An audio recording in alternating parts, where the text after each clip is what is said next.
Hey guys, welcome to my channel. My name is Daisy. Today I'm going to be reading some of my subscribers' encounters with brujas, their stories, their encounters with witches. So if you are interested, grab your snacks, grab your cobija, and let's get straight into it. Now let's start with story number 1. Hi Daisy, this is a story about an encounter with a bruja. I was not born yet, but my grandma told me in great detail about what happened that night, and things still do not add up to this day. My grandparents live in Mexico in a rancho basically in the middle of nowhere. The layout of the rancho was a little weird. It was shaped like a huge square and it had rooms all around the square, but when you would come out of the rooms, there was no ceiling, so it was open.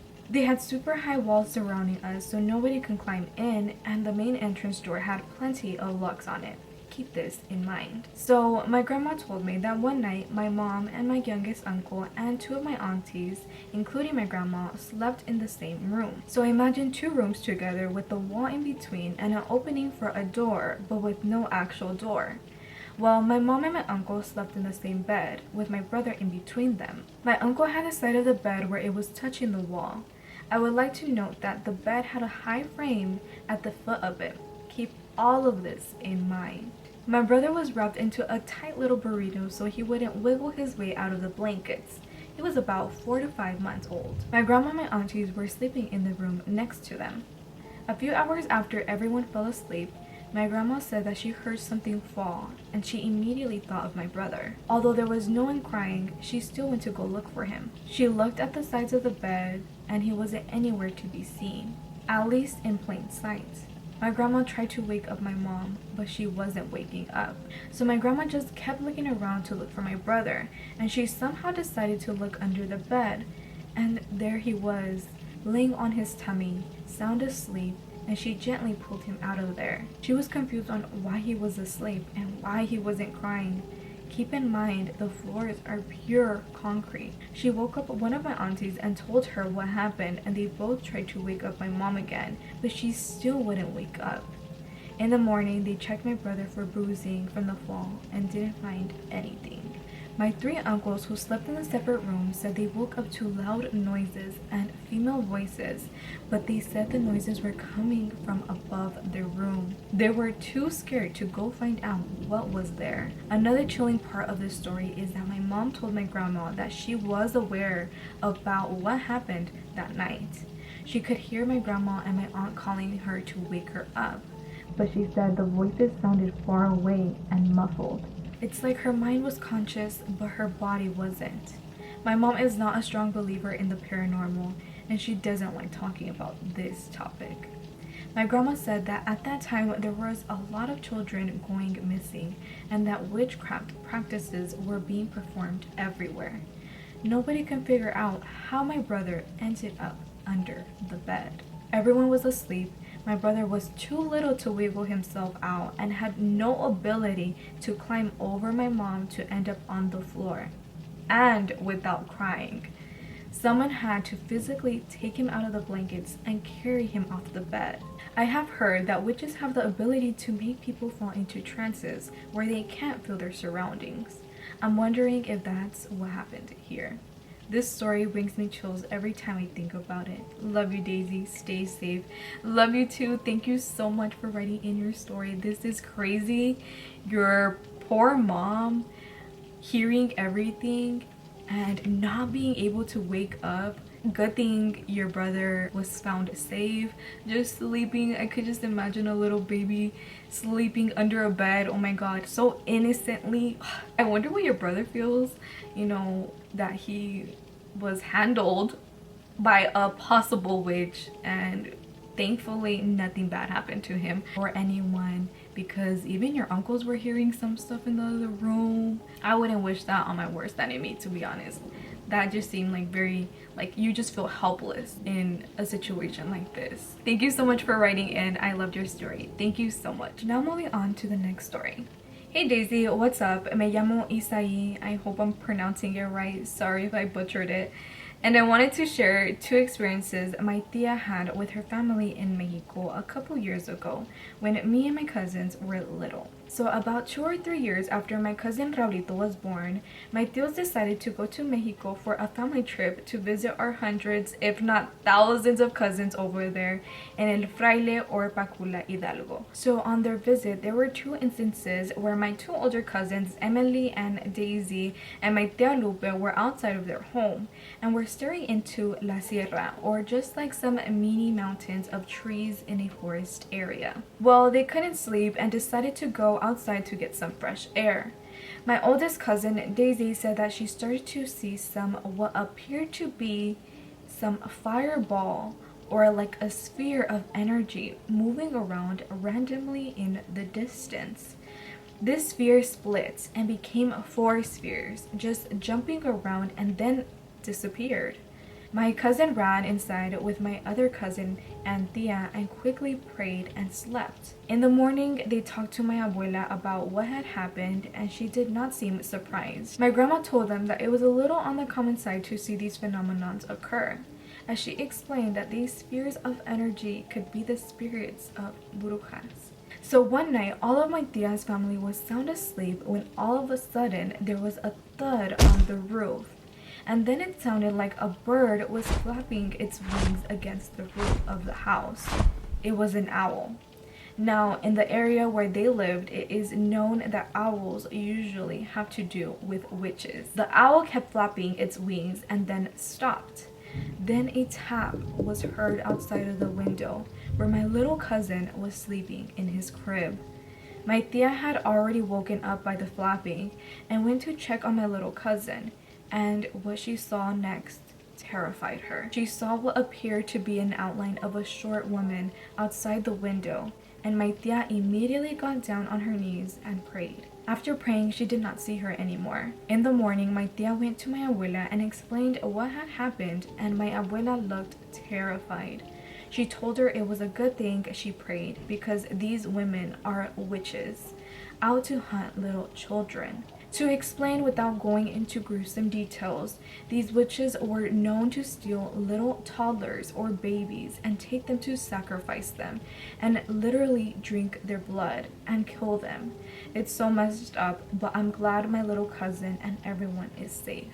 Now, the next experience is where one of my aunt's uncles had a terrible experience. This deal was out one night walking down a dirt road by himself at 2 a.m. He was very drunk at the time and a few miles into his walk to get to his house.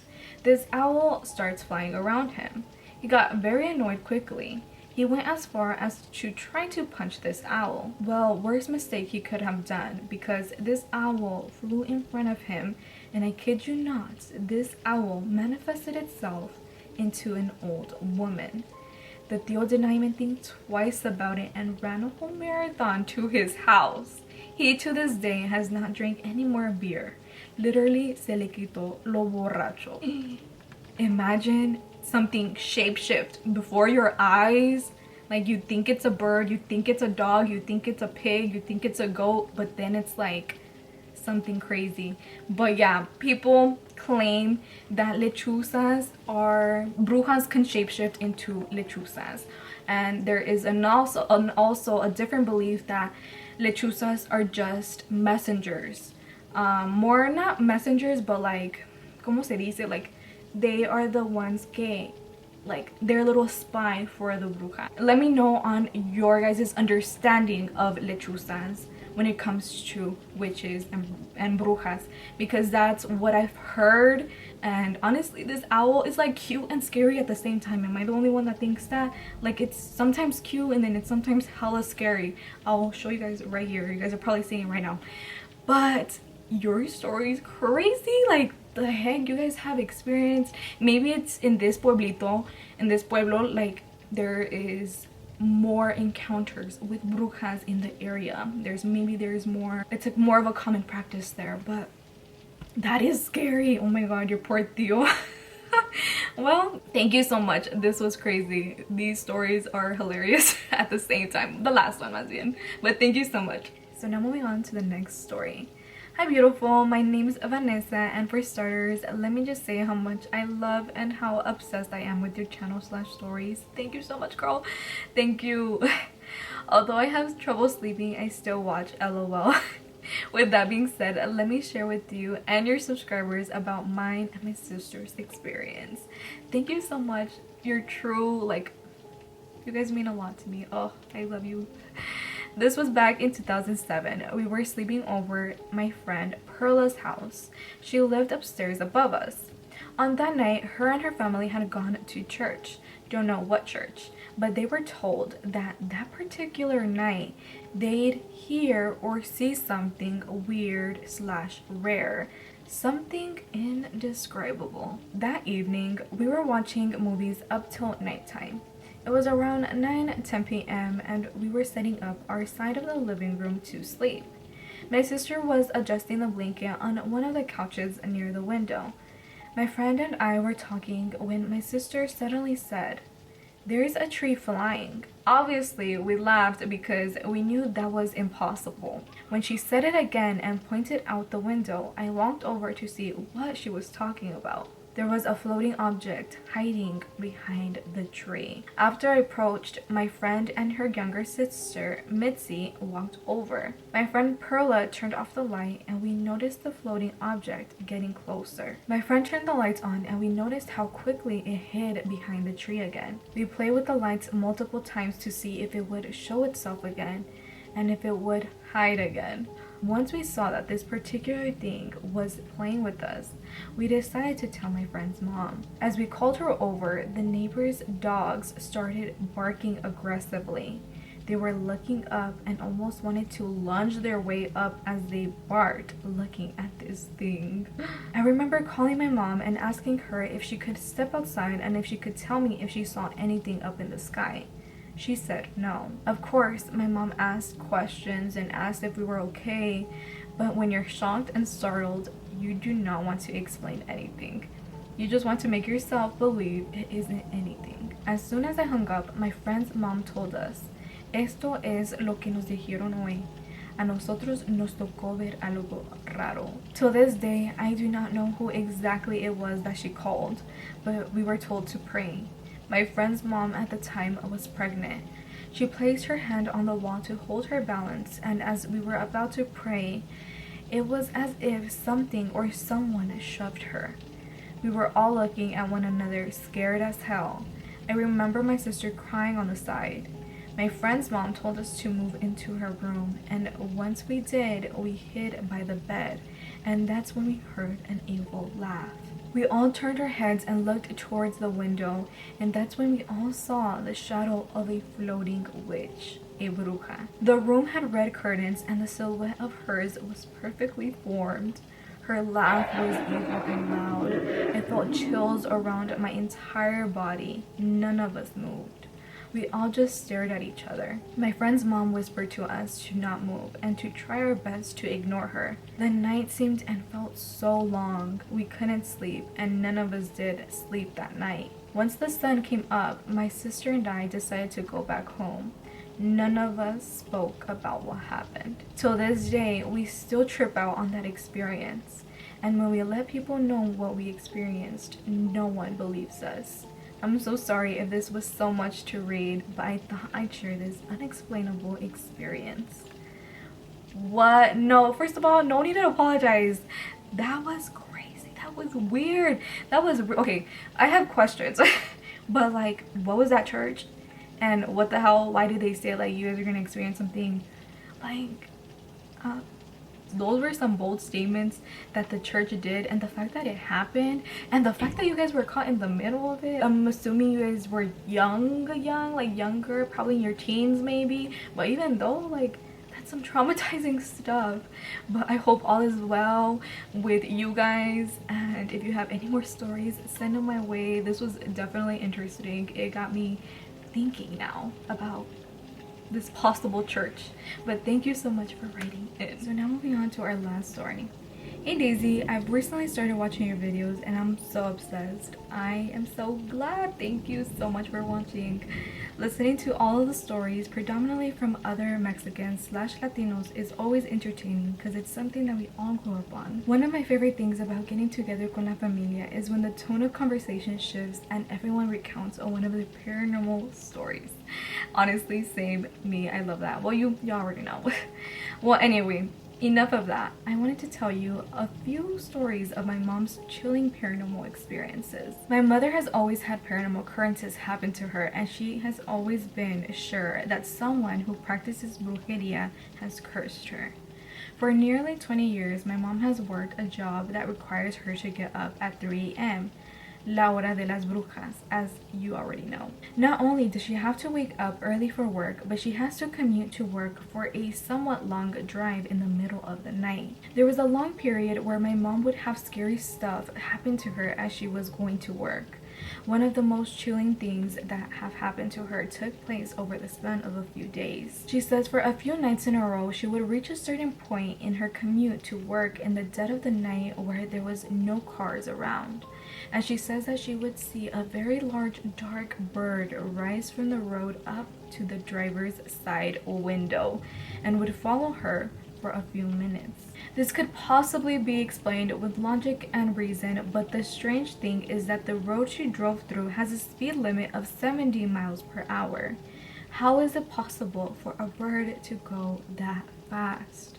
My mom said that it happened a few times, and she remembers that it would just glide right next to her as she drove. On the final night of this occurrence, she said that the very large bird would get in the way of her truck and that she felt her truck slam into the bird. Later on, when she was away from the location, she checked the front portion of the truck and said there were no scuff marks or anything. This is one of my favorites when it comes to her supernatural stories, even though I feel bad for being entertained by her terror, lol. What do you think? I'm 100% believer in paranormal stuff, and there's legends of La Lechuza in Mexico, and what my mom had seen those few nights may have just been one. Sorry for the long story, but it's definitely up there when it comes to scary stories I've heard.